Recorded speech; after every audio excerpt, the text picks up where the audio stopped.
All right, welcome to The Explainer. Today we are jumping into one of the most powerful and honestly pretty mind-bending concepts from the world of decentralized finance, flash loans. This is a financial revolution that happens in like the blink of an eye.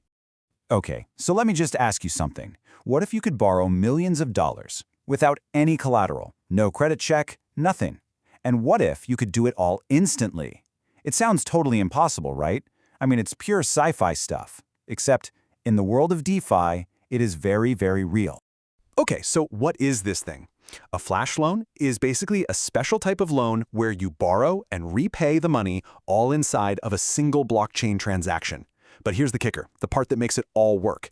If you don't pay back that loan, plus a tiny fee, within that same transaction, the whole thing gets canceled. It's as if the whole thing just vanished. This all-or-nothing rule is the real secret sauce here.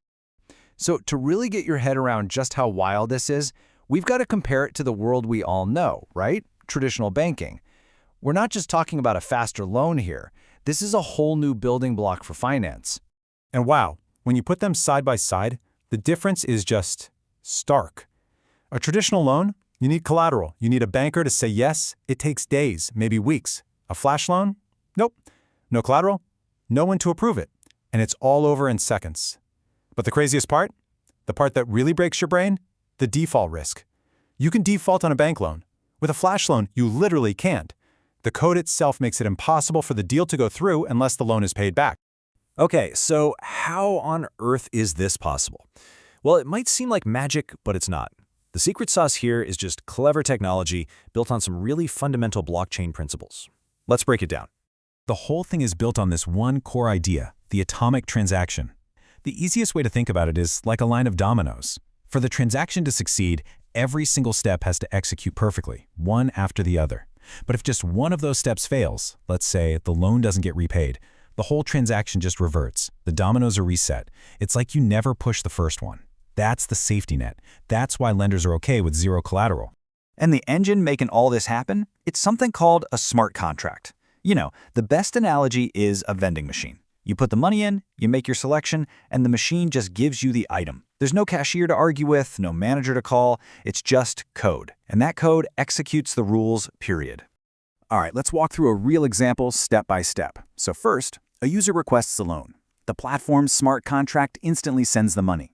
That user then immediately does whatever they plan to do, maybe a quick trade. Then they repay the loan plus that little fee. And finally, the blockchain checks to make sure everything adds up. If the loan's paid back, great, transaction confirmed. If not, poof, the entire thing is wiped from the record. And get this, the whole shebang happens in about the time it takes you to click your mouse. Okay, we get how they work, but who's actually using them? And for what? This is definitely not for getting a mortgage. We're talking about a highly specialized tool for some pretty advanced, high-speed financial plays. So there are a few big reasons why people use these. Arbitrage trading is all about making a quick profit on tiny price differences between markets. Collateral swapping lets you quickly change out the asset you're using to back another loan. You can even use them to refinance your debt or to safely liquidate one of your own positions. Basically, it's this incredibly powerful toolkit for anyone trying to be super efficient in the DeFi world. Okay, let's break down the most popular one. Arbitrage. This is where it gets really cool. So imagine you see a token selling for $100 on one exchange, and at the exact same time, it's $105 on another. A trader can take out a flash loan for $1 million, instantly buy all the cheap tokens, instantly sell them on the other exchange for a profit, pay back the $1 million loan, and just keep the difference. They did all of that without putting up a single penny of their own money. It's like market efficiency on steroids.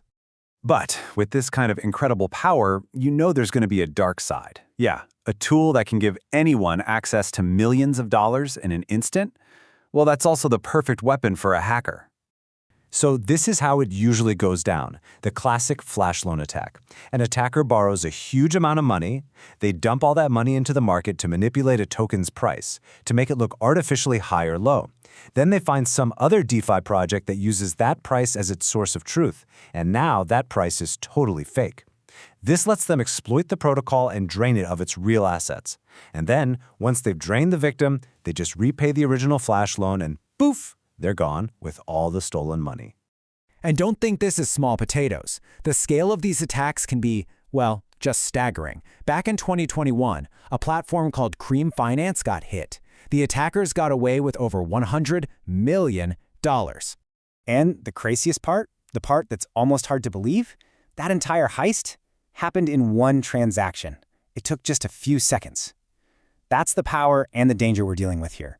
A tool powerful enough to build new financial systems is also powerful enough to break them. So, okay, we've got traders making quick bucks and hackers causing chaos. But why does this matter to the rest of us? Because flash loans, for better or worse, are a really clear glimpse into the future of money. And it all boils down to this one huge idea. Money is becoming programmable. It's not just a static thing you keep in a vault anymore. It's turning into a dynamic tool you can give instructions to. A flash loan is the perfect example of this. It's literally a piece of code that tells $1 million what to do, where to go, and when to come back, all in an instant. So what does programmable money actually mean for us? Well, it means we're watching a shift happen right now. We're moving from a world of banks to a world of smart contracts, from needing a human to approve something to just having code execute a task, from transactions taking days to them settling instantly, and from a system that has gatekeepers and 9 to 5 hours to one that's just always on, global, 24/7. Which leaves us with one last, kind of mind-blowing question to chew on. If you don't need a bank for the big things, borrowing, trading, lending, what do you need? Flash loans seem to suggest the answer isn't a who, it's a what. And that what is code.